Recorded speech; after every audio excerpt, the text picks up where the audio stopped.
Welcome to the Master Info Week of the Università della Svizzera italiana. For the whole week, you will find useful resources such as a welcome from our rector, Professor Boas Erets, a campus tour, testimonials from both current students and alumni, and an overview of USI's graduates' placement opportunities. You can watch a brief description of our student services and a useful tutorial on how to fill the online application form. Now, you're about to attend a thorough presentation of the master structure and contents. You can ask us any question, academic or administrative related, through the chat below this video or through the form at the bottom of the page. After the presentation, we will answer all your questions during a live session with the Master Director and the Coordinator. Thank you and enjoy.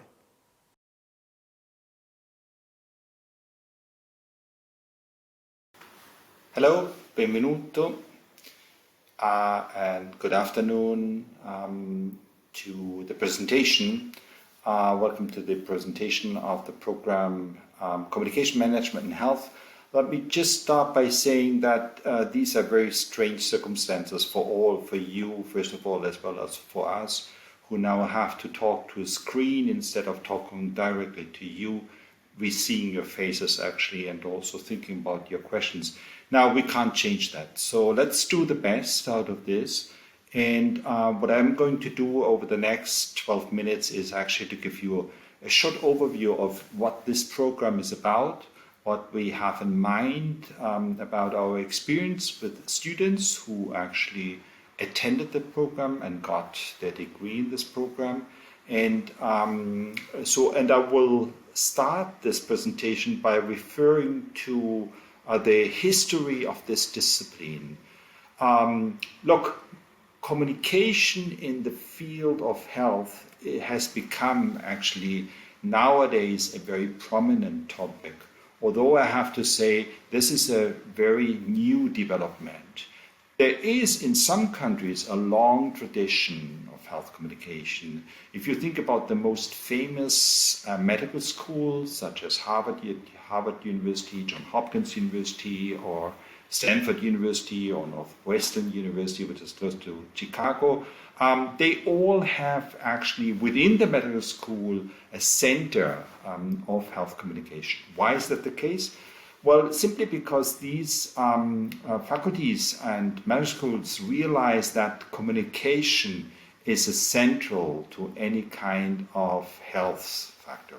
That does not only apply to a more broader level. For example, think about prevention campaigns, but it also applies actually to a more interpersonal level. So, for example, think about the communication as it occurs between doctor and patients or pharmacists, consumers, and so on. And of course, you can imagine that health communication has particularly become prominent in our time where people actually constantly look up for health information on the internet. So there's a lot of research going on also on that. But before I get lost in some details, let me actually get back to the program. What happened with this tradition is that more recently, also some universities in Europe started with programs in health communication. Let me just actually mention three. One is the Australian National University, which is of course not in Europe, in Australia. However, they also recently started actually such a program in health communication. In Europe, you have three universities which do offer such a program. I'm sure that in about the next 10 years, we see plenty of other programs coming up. So far, we have at the University of Amsterdam a huge program. We have a program in health communication at the University of Erfurt. And of course, there is USI. And that is exactly what I'm going to talk to you about. That's the program of health communication together with management and marketing in the field of health. Okay. Let me start by pointing out to some highlights in the field. So we have actually in our program a focus on in-depth knowledge of the health sector. So that means, for example, that you will attend classes in not just in health communication, but also other related areas such as public health, such as health law, also health politics and related fields. You have simultaneously actually also related academic disciplines which will offer classes in the program. These are classes in marketing and management. Look, this is important because somebody who's going to work in the health sector needs also, at least to some extent, some knowledge in the field of marketing as well as also in management.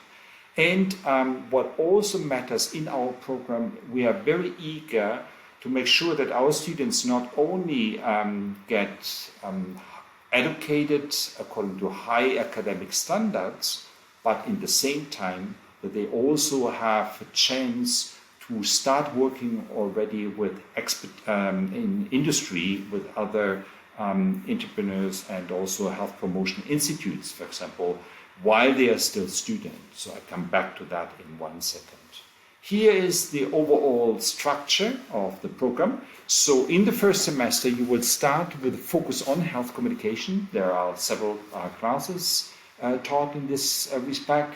Then in the second semester, the focus is on marketing. The third semester focuses on management and again, health communication.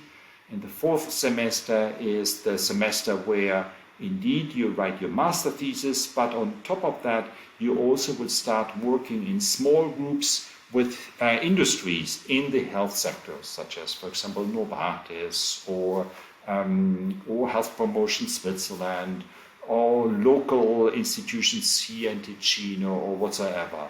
We just want to make sure that you get some exposure actually to the field and make some real experience. Sometimes actually in the past that helped also students to find already a job afterwards, immediately after they defended their master thesis. Okay, as I said, we aim to achieve actually academic excellence of our students, which is important.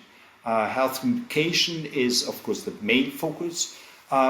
But part of this academic excellence is also that you get a kind of proper training in quantitative as well as qualitative research methods, that you get some kind of insight and knowledge in the field of health campaign development and how do you evaluate these campaigns, that you get also some exposure to public health, health policy and law, epidemiology, which is, so to say, the statistical part of the statistics in health, let's say, and you have then marketing and management in health settings, which will provide you also to look at health topics actually from a perspective, for example, from marketing or management. So what about your future career prospects? What are you supposed to do after you got the degree? Well, there is plenty to do, and the list that you can see on this slide is just some examples. Most of these companies which you find here listed actually are companies where our students went. I'll come back to that in a second. So, of course, pharmaceutical companies are more and more interested because they understand, for example, that all the internet, all the technologies actually create amazing new opportunities for them also to be present. They have to be present. But it often happened to us that they came to us and asked us also for some advice because they don't know exactly how to do certain things. So our students are most welcome, and a couple of our students actually ended up in these pharmaceutical companies. We have on the other side another important area. Health insurance companies are more and more looking for students with a training in health communication who actually also know how to help the health insurance company to be present on the market. There are, of course, biotech companies. Some of our students actually also went into academic careers at different universities. Some went to government and others to health organizations, including also actually the WHO. There are, of course, other non-profit organizations working in the area of health where our students actually went, and you have a broad range of other sectors where our students actually can go to. So basically, there are plenty of job opportunities once you got the degree. Indeed, we have some promising figures. If we look at the statistics of our students, most of our students, even before they actually defended their master thesis, already got a job offer and found something. And a smaller percentage then actually found the job actually after they got the degree. These are the statistics actually where they found the job in different areas, as you can see here. Okay, now one other important thing to mention is that our program actually is a rather international program.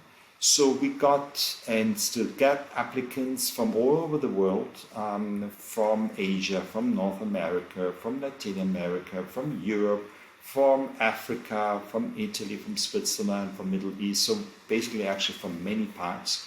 And that, of course, is a sort of very enriching experience because you can talk to people, students coming from other countries with a complete different background, with complete different experience in the health area, which of course, as you can easily imagine, enriches quite a lot. Also the talks among the students. Okay, now this is the technical part. It's about the admission requirements. What kind of degree should you have in order to be able to be enrolled in our program? Basically, it's a bachelor degree. We're very open. We actually accept students with very different backgrounds. So bachelor degree, here we just mentioned, on this slide is mentioned communication science and economics, but we had in the past even people actually with a background in biotech, actually in biology, with something in natural science. So with very different backgrounds, students come to our field. Of course, anything from social science would be considered as valid.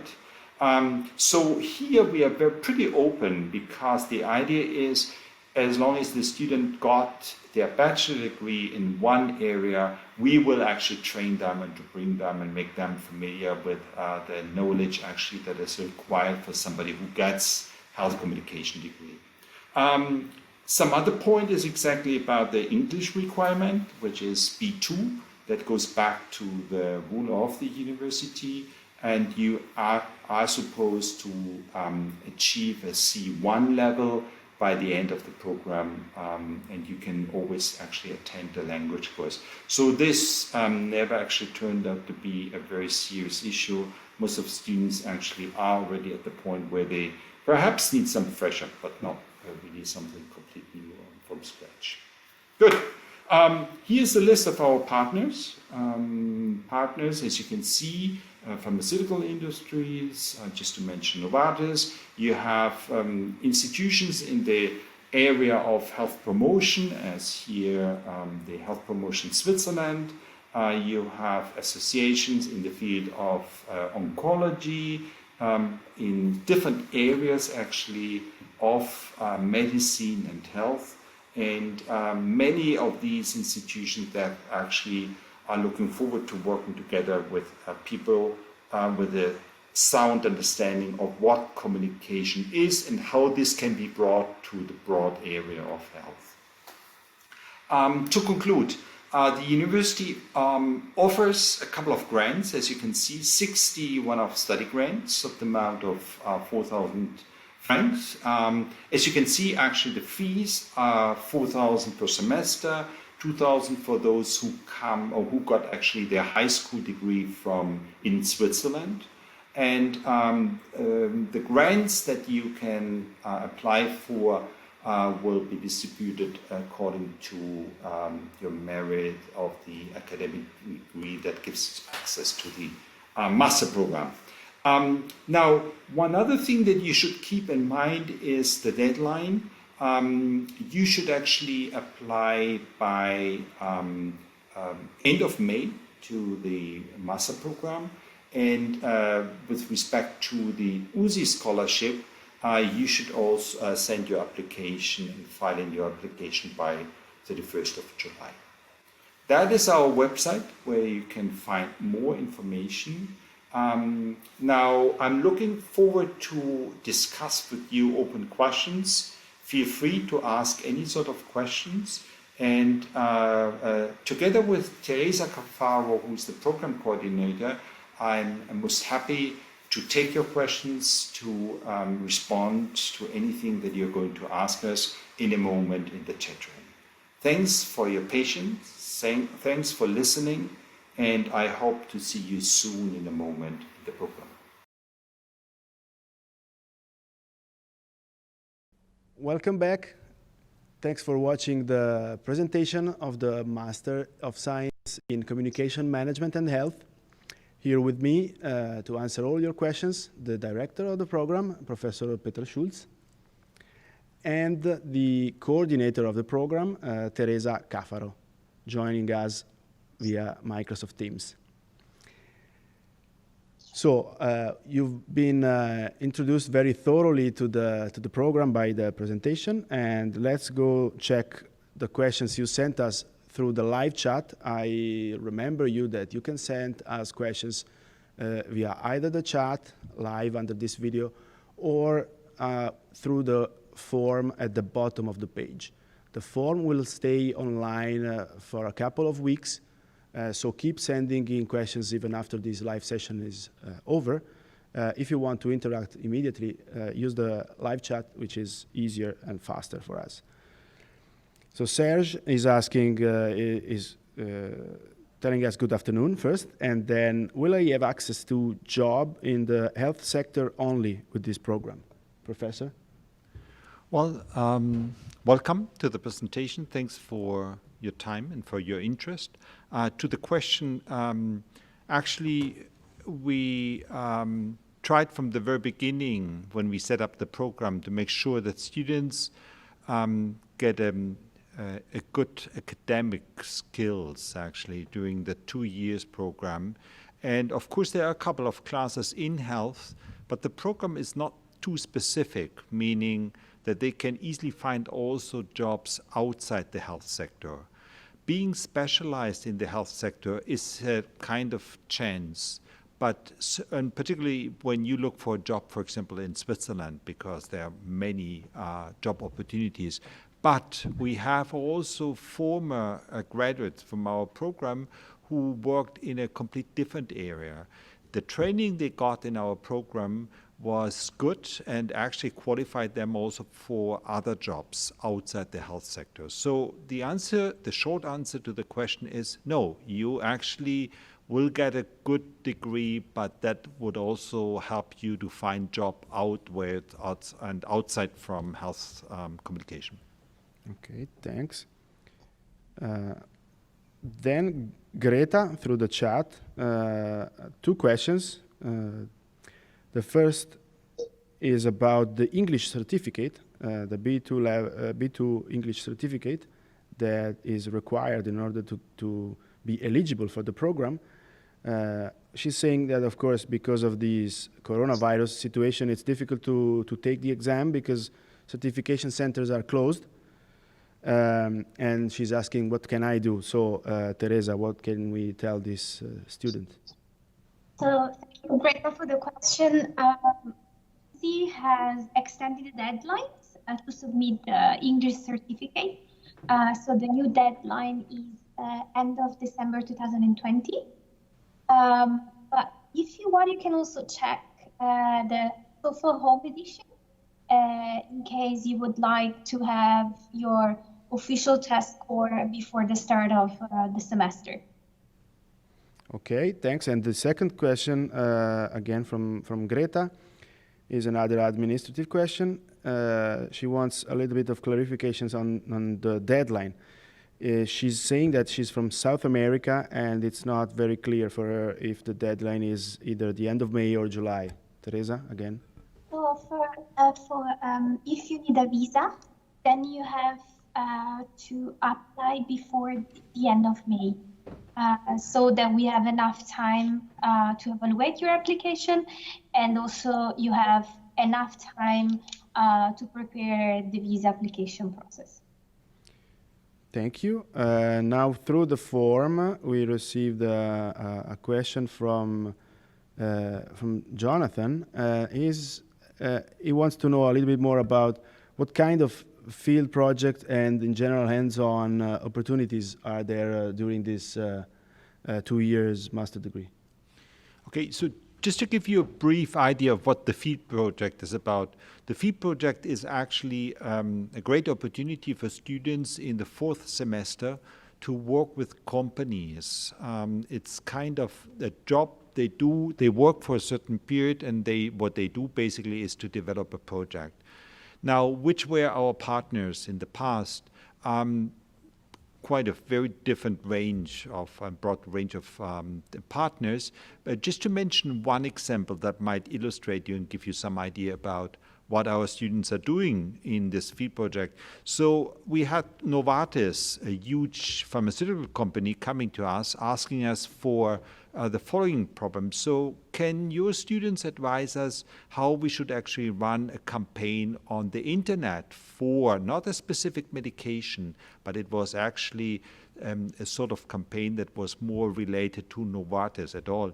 And particularly they were interested in, look, there are quite a bit of critical comments on Novartis, so how can you help us actually to settle those kind of critical comments? This is just to give you one idea. Of course, there are many other opportunities to work with that, but luckily we got actually requests from very famous partners, nationally as well as international partner. And I have to add one thing which is important. Some of our students who worked on these field projects later on, after they got their degree, actually found a job at these partners as well. So that was also a good sort of job market for them. Mm-hmm. Thank you, and thanks a lot. Another question, again for Teresa. The question is from Margot, who's asking, I'm currently a second-year bachelor student, and she's asking if next year she should graduate by July or September, and if it's September, if it's okay to be admitted for the 2021 intake. So we will open the 2021 intake in November 2020. So I will suggest Margot then to apply by November. Yeah, okay, sorry, I think I didn't probably said the question correctly. She is now second year, so she's asking if she graduates next year in September, will it be soon enough to start next September the master degree? Yes. Yes. Yes, of course. Mm-hmm. Okay. Then Senia, again through the chat. Good afternoon, everyone. I'm currently enrolled at a master degree in health economics in Germany, but I wanted to know if there's a possibility to follow the classes while working or follow the classes remotely. Oh, that's a good question. So unfortunately, not yet. Well, of course, during the coronavirus crisis, we offer the classes online, but we don't make at the present time any prediction of how the program will be delivered in the future. Most likely it will be actually a class in the classroom, so typically as it has been offered so far. That's to one part of your question. Regarding the other question, the health economic part, well, it's a difficult question. So I would say the first semester is pretty tricky to attend or to do a job actually while you're studying. It's getting better in the second and the third semester, but the first semester is very tough. So it will hardly be possible actually to have a job. I understand the problem behind, and that's actually a very real problem that many students are actually have to face. That is about, well, what kind of how could they self-finance them. But that's a question actually we have to deal in, or to approach in a different way, because during the 12 weeks of semester, it's pretty difficult to do that, perhaps for one day, but not more than that. And we will keep you very busy. Now, of course, you can say, well, is that well organized? As a matter of fact, yes, it is, because, of course, our expectations are also pretty high that students actually follow the class. That's on the other side. And having high expectation means also that the program stands up to a certain reputation in the market, which is important because you want to find a job immediately after you got your degree. So this is, so to say, the equation. It's not that we just want to treat you in a badly way. We want to make sure that you afterwards you're well trained and actually immediately can find a job. Thanks for the thorough answer. We got another question through the form from Andrea, and she or he, because it's both male and female name, asking, are there specific exchange programs for this master, or could I just use the International Relations Office agreements? Andrea, that's also a very good question. Thanks for that. So we have very good partners, academic partners. And what we're trying to do is actually to encourage you to consider some of these partners. Now, where are these partners? Well, overall in the world. We have partners in Australia, that is the Australian National University in Canberra. We have partners in Singapore, which is actually a very excellent center for health communication. We have partners in Amsterdam. We have partners in Germany, in Erfurt. We have actually also partners in North America, in a couple of cities. So there are quite a couple of partners, and we would encourage you to choose those partners among that. So we certainly will give you some advice where to look for good partners if you're interested in spending one semester abroad. Thank you. We answered to all the questions that we received as of this moment. So I want to ask Professor Schultz whether he has a conclusion, something else to say and invite for the students that are watching us. Well, yes, I would like to make one point, that is, it's hardly difficult to imagine that health communication matters, particularly for all of us living through this crisis of coronavirus. Now you can see why health communication most recently has developed in such an important area, actually for both, even if you're whether you're interested in research or pursuing a job in the market, for both you would easily find a job. Because people become more and more aware that there are issues to be addressed. We have health issues. That's the first challenge, indeed. But then, as you actually also noticed, there are a lot of communication problems when it comes to coronavirus. It starts with very simple questions, such as about, for example, how do people talk about numbers?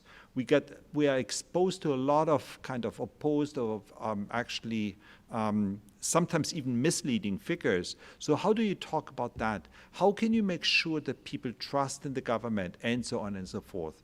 So I think if there's a lesson to be learned from this crisis, is actually communication matters, and more particularly health communication is quite important, and it will even rise in importance over the next years. I'm pretty confident in that, and actually the interest in this field shows that clearly. Thank you. Thanks for this very interesting remark. Thanks to Teresa Caffaro, coordinator of the program. I'm wrapping this up. Thank you for attending this live session.